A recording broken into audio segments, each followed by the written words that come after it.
आप देख रहे हैं पब्लिक समाचार, पब्लिक के हक में। हाल के अंदर चलता कुछ है ना और ठहरा होता कुछ है ना। और तुम जरा सी अब यहाँ से पूरे प्रेस वाले यहाँ से जब भी फुर्सत पाएंगे तो आप, मैं समझता हूँ कि शायद जाएंगे नगर सचिव के पास।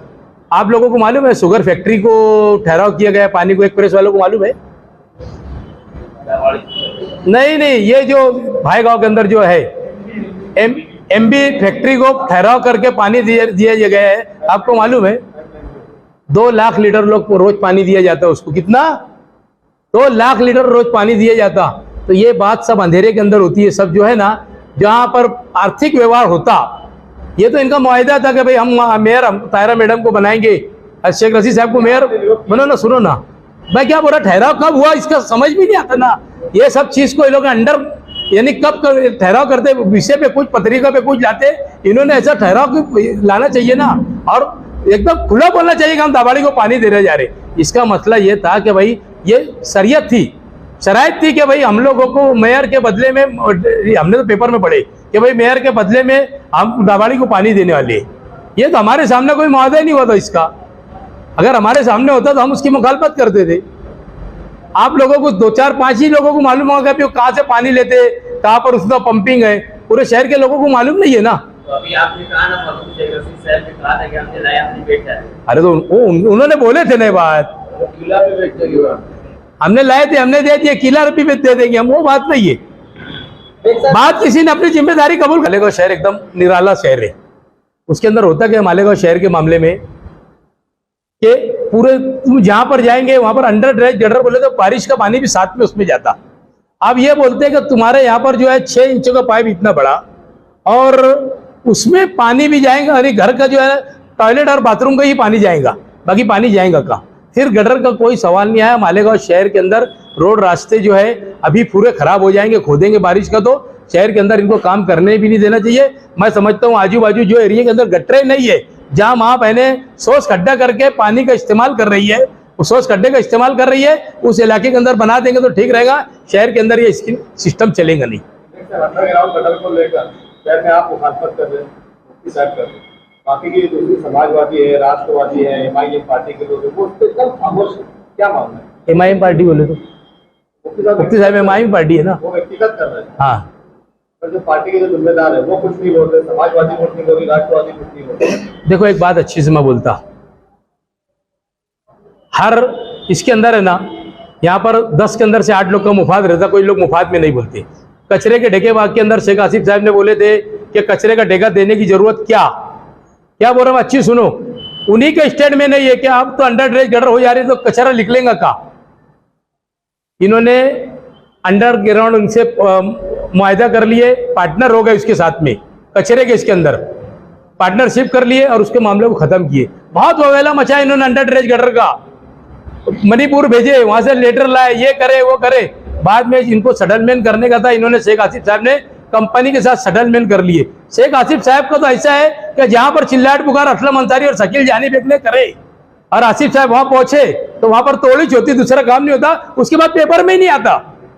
पीछे देखो उन लोग ने जाकर वो पाउडर के बारे में वहां पर खूब मलेरिया डिपार्टमेंट में गए और पाउडर के बारे में खूब चिल्लाट पुकार करी, और चिल्लाट पुकार करने के बाद इन्होंने वहां पर तोड़ी कर लिए। उसके बाद से वो था ना, इन्होंने बोले ना कि वो डुप्लीकेट है, फिर इसका क्या हुआ, आवाम ने इनसे पूछती क्यों नहीं? तो ये सब करप्शन शेख रशीद साहब के नाम पे मालेगांव का करप्शन जो है ना, कारपोरेशन के अंदर मेरी जहां तक नजर है कि जहां पर हाथ लगाते वहां पर करप्शन शुरू होता। अभी अंडर कचरे के ढेके में भी पार्टनर रहिए।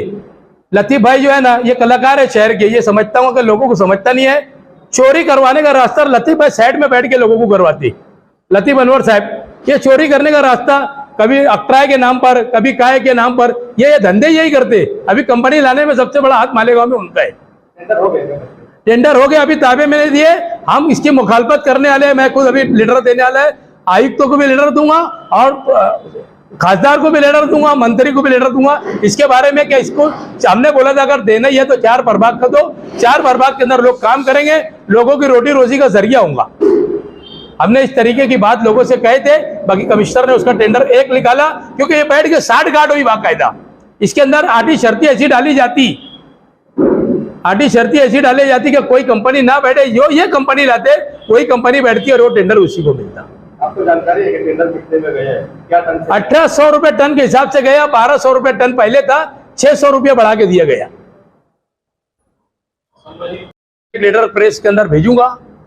हमारे शफीक भाई को महाराष्ट्र अल्पसंख्याक की बॉडी के अंदर लिया गया और उनको जनरल सेक्रेटरी का ओहदा दिया गया। अभी वजाहत मिर्जा ने मुझे फोन के ऊपर कहा कि मैं थोड़ी टाइम के अंदर लीडर घंटे 2 घंटे में भेज रहा हूं आपको, आप आपकी प्रेस के अंदर बोल दीजिए कि महाराष्ट्र अल्पसंख्यक की बॉडी के अंदर, महाराष्ट्र की बॉडी में उनको जनरल सेक्रेटरी का ओहदा दिया। मैं कांग्रेस पार्टी अदर बॉडी की तरफ से उनका इस्तेकबाल करता और आप उनका शुक्रिया अदा करता कि भाई मैं समझता हूं कि पहले से ज्यादा आपके ऊपर एक जिम्मेदारी हो गई, आप पार्टी में शमूलियत इख्तियार किए, ये तो एक अलग बात है। मेरा पार्टी ने आपके खांधे के ऊपर इतनी बड़ी जिम्मेदारी दी है। कल नाना पटोले ने भी उनको मुबारकबाद दी और मैं समझता हूं कि पार्टी के लिए अच्छी तरीके से काम करेंगे शफीक भाई, इतना ही मैं कहूंगा। इन महीनों से मुफ्ती मोहम्मद इस्माइल कासमी की कमियां गिना रहे हैं, नाकाम आप कह रहे हैं, तो आपको लगता है कि आप भी कहीं ना कहीं जिम्मेदार है? ये बात बार बार बोलने की बात नहीं रही, तुम एक ही बात की मुफ्ती इस्माइल की बोलते हैं। हमने शेख आसिफ साहब का भी काम करते, हमने शेख रशीद साहब का भी काम करते, तुम सबका पूछा करो ना। वो तो नाकारा निकल गया, 4 बच्चे रहते, एक आधी नालायक निकल ही जाता ना उसमें से। मैं तो बोलता कि है ना, जिम्मेदार हम क्यों रहेंगे, शहर पूरा जिम्मेदार आदमी क्या सोच के देता कि भाई ये लोगों ने काम नहीं करे थे। इन्होंने कौन सा ताजमहल खड़े कर दिए थे शेख रशीद खानवाजा ने 15 साल के अंदर, इसने नहीं किया तो हम उसकी गिना रहे ना खामियां। हम ये नहीं बोलेंगे नहीं यार उन्होंने काम किया, हम धड़ल्ले से झूठ बोलने वाले लोग नहीं है। हम प्रेस लेकर बोल रहे कि मुफ्ती इस्माइल भी नाकारा एमएलए शहर का, उसने भी काम नहीं किया, उसको भी सफर की दुआ पढ़ाने के लिए हम तुम्हारे को दुआ सिखाने के लिए बुलाए ना। तुम एक ही फर्द का क्यों बोलते किया? तुम माजी के आमदार से का भी पूछो ना। हमने शेख रशीद साहब के साथ भी 10 साल थे, शेख आसिफ साहब के साथ भी थे, मुफ्ती इस्माइल के साथ भी, उनका भी पूछा करो, उन्होंने कौन सा ताजमहल बना दिया गाँव के अंदर। एक साइड बचे आप और शाह हिंद महाविकास आघाड़ी, तो क्या करेंगे अगर उनको टिकट मिला या आपको टिकट मिला? देखो मेरी पार्टी के जो नेता है मेरे नाना पटोले साहब, बाला साहब थोरात, आरिफ नसीम खान, जो भी मेरे पार्टी के नेता लोग हैं, उनका जो आदेश आएगा वो आदेश का मैं पालन करूंगा। महाविकास आघाड़ी की 50 साल से सीट है, महाविकास कांग्रेस कोई सीट ठीक है। मैं क्या बोलता हूँ, पार्टी का जो आदेश है वो मुझे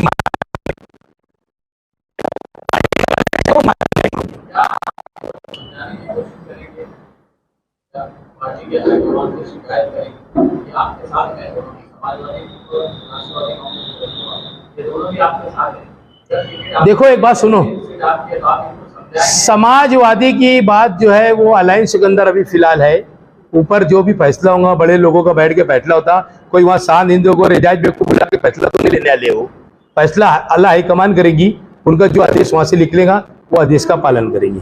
उसके बाद रहा सवाल तुम्हारा आसिफ साहब का, उन्होंने तो ऐलान कर दिया मैं आजाद लड़ने वाला हूं, तो उनका सवाल भी आया नहीं। और